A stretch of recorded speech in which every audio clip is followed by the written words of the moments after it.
In fact, she spent the night here in India, while reports suggest that she may soon fly to United Kingdom and seek asylum there. Meanwhile, protesters celebrated on the streets of Bangladesh. However, many of them were even seen ransacking the Prime Minister's residence and indulging in violent activities. Army has called protesters to refrain from violence and return home as they assure to form an interim government likely by today. Bangladesh opposition leader Khalida Zia has been released from jail following Hasina's resignation. Meanwhile, India is keeping a close eye on the developments in Bangladesh. The border security force is also on high alert. Security has been hiked along the India-Bangladesh border in light of the recent developments. BSF chief will also visit the border today. According to sources, nearly 13,000 Indian students are stranded in Bangladesh, while 8,000 students have returned.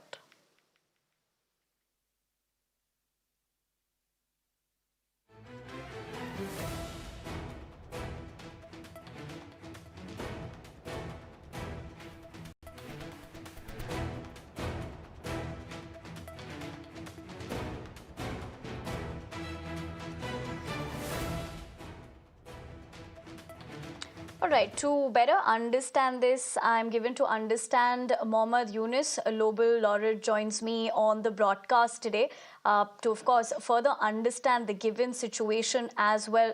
Mr. Yunus, thank you very much for taking the time out and joining us here on Mirror Now in this exclusive. Let me begin by first asking you this. Prime Minister Sheikh Hasina did leave the country. Are you concerned with the uncertainty at the moment? No, we are celebrating that finally we came to the point with the jubilant crowd on the streets enjoying the freedom they finally earned after many deaths of the young people, young kids, older people, lots of people every day, every hour. So that's a celebration. It's like a jubilation that we had during the Liberation War. There's a Liberation Day today, second Liberation Day. So that's the kind of festivity that's going on right now.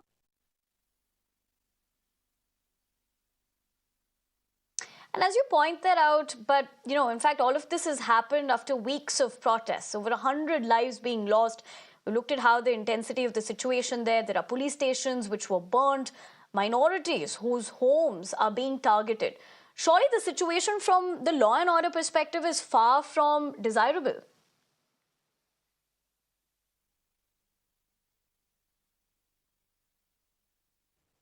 You are looking at something from one side. You're not looking at all the young people demonstrating. They're getting killed every day.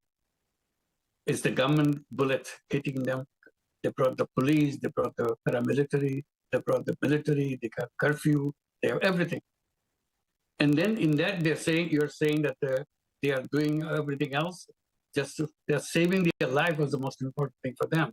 While the government is shooting at innocent people. They have curfew days after day.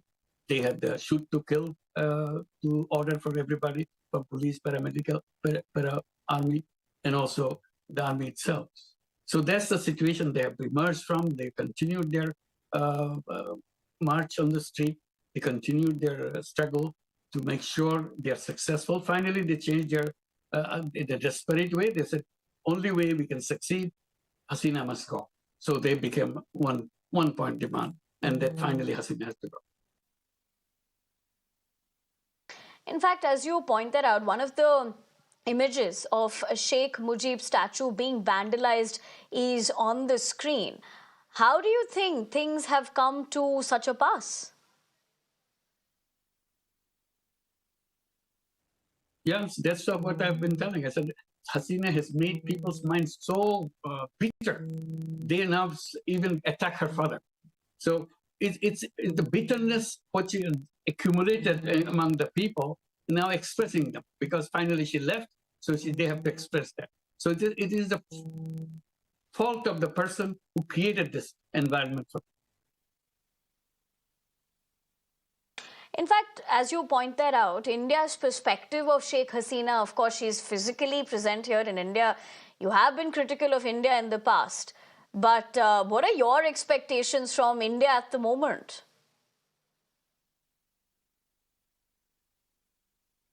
I keep saying that India is our best friend, have the possibility of becoming a best friend, but instead they focused on not on Bangladesh, they focused on one person. So their relationship became one-person relationship. This is a wrong relationship. Now that Hasina has failed in doing things for the people, so the people are angry at India because you are supporting the person who destroyed our life. So we have to go back, and I urge Indian policymakers to redesign your policy, whether you want to again find a person to support or a country to support, people of the country to support. This is very important thing because item after item we saw India is focusing on the person.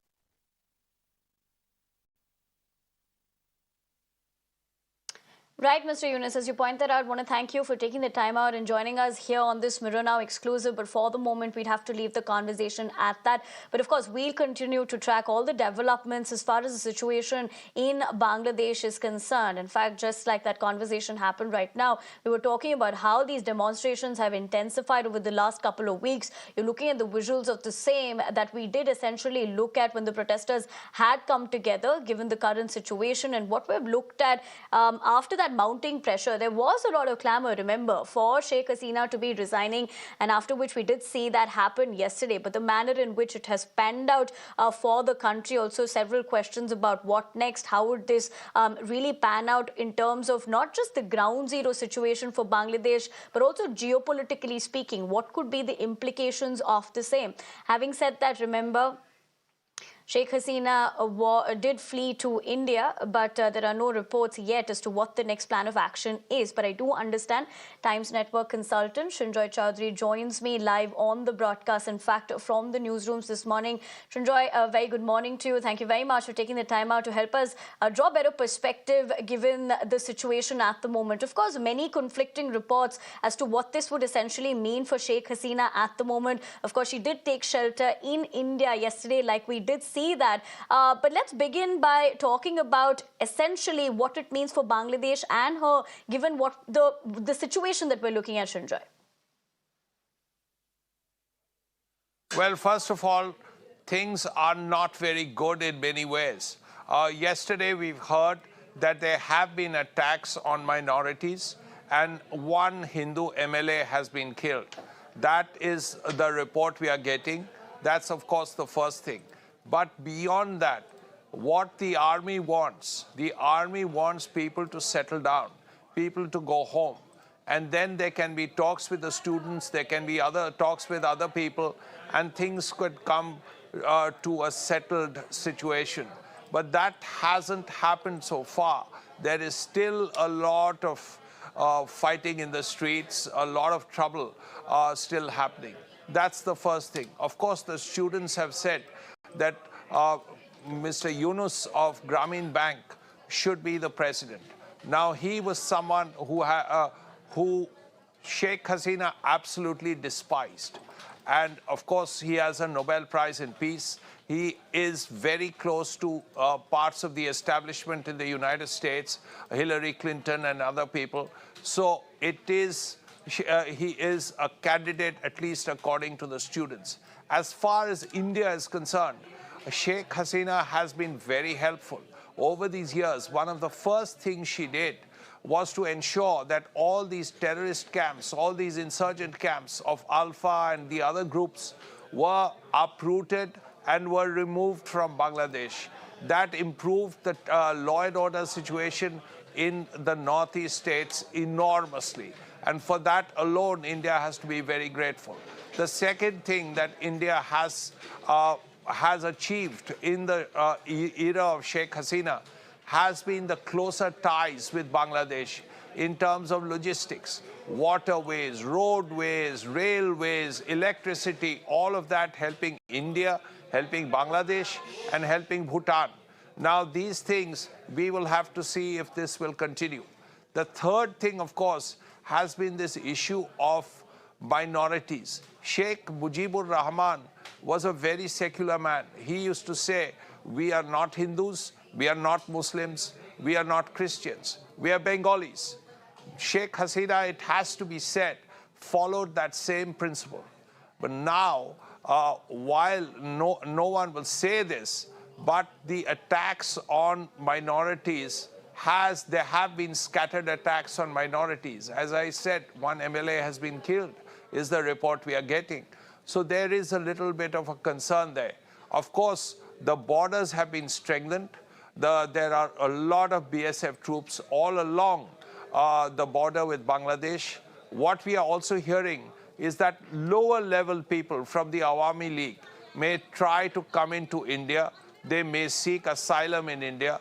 So we'll have to see what happens there.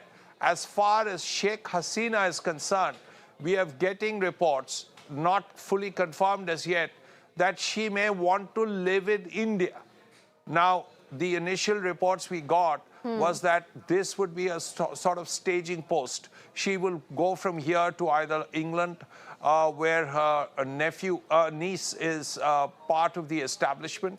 She is a very major leader in the Labour Party, the ruling party in Britain now. Or she could go to Finland. Her nephew is married to a Finnish girl. But we are hearing now is that she may want to stay in India for a longer period. Now, how India handles that is something we will have to see.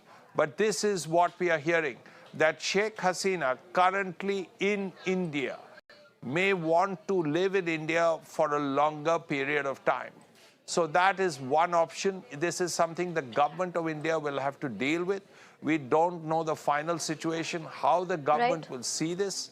But at this point, we know that she has a feeling that she may want to live in India for a longer period. Shrindra, as you point that out, of course, the question will also be with the fact that India and Bangladesh, the kind of relations that they have, enjoyed over the past couple of years, so to say, how do you see that being impacted? And in your opinion, geopolitically speaking, what could be the implications? Well, India and Bangladesh have been very close for the last 15 years. There's absolutely no doubt about that. Now, it also has to be said that Sheikh Hasina and India had very close ties. When Sheikh Hasina's parents, Sheikh Mujibur Rahman, her mother, her three brothers were killed, and other members of the family, she sought refuge in India. She lived in India for several years. And the one person who ensured that she was properly looked after was a man who later became President of India, Pranab Mukherjee. And this is something which is in the public domain. Everybody knows this. And Sheikh Hasina used to refer to Pranab Mukherjee as Dada, her elder brother. About that too, there is no doubt. Now, as far as this current government is concerned, well, India has had some kind of contact with Tariq Zia. Tariq Zia is Khaleda Zia's son. He lives in London, but in some ways, India has been in touch with Tariq Zia. We know that the Indian authorities were in touch with Tariq Zia not before these elections, but certainly before the last elections in Bangladesh 5, 6 years ago. So there has been some little contact with Tariq Zia. India's main concern is the Jamaat, because the Jamaat is very resourceful. It has a lot of money. It has people. And it does not favor a pro-India policy. So what happens with the Jamaat is something that India will be concerned about.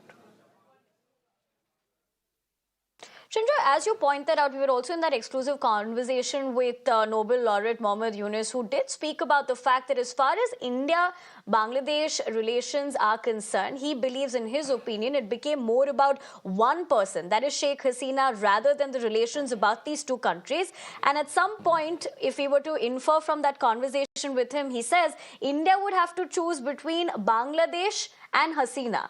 How does one read into a statement like that? Well, that is his point of view. He's welcome to have his point of view. But we know that even he has very strong support, or at least he had, in the West. I remember one time Hillary Clinton, then Secretary of State, called up Pranab Mukherjee, who had just become Finance Minister of India. This was some years ago, obviously, and she wanted Pranab Mukherjee to speak to Sheikh Hasina and intervene on behalf of Mohd Yunus and ensure that Mohd Yunus got a big deal, a better deal, and was not troubled. And when Pranab Mukherjee did speak to Sheikh Hasina, Sheikh Hasina was intransigent. She refused. She said that he's like a Shylock, etc., etc. So the relations between Mohd Yunus and Sheikh Hasina and the Awami League were never very good. So even Hillary Clinton speaking to Pranab Mukherjee to speak to Sheikh Hasina did not work. Can you imagine? So relations were that bad. So you would expect Mohd Yunus to say this about Sheikh Hasina, because that is how relations were. But we will have to see how things work out. Mohd Yunus, after his Nobel Prize, came to India. He was received well in India. India has no problem with Mohd Yunus.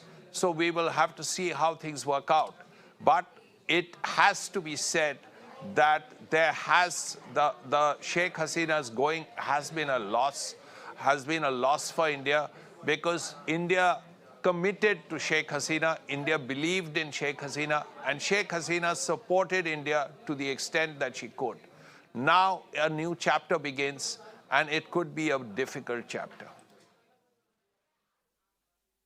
Right, Srinjoy. On that note, I want to thank you for joining us with not only the latest and reading into the situation, but helping us draw more perspective, not only what this means for Bangladesh, but of course, geopolitically speaking, the relations between the two countries that they have enjoyed over the few years. Having said that, we leave the conversation at that, but also slipping a quick break here on The Big Story. Stay with us. Lots more coming up on the other side.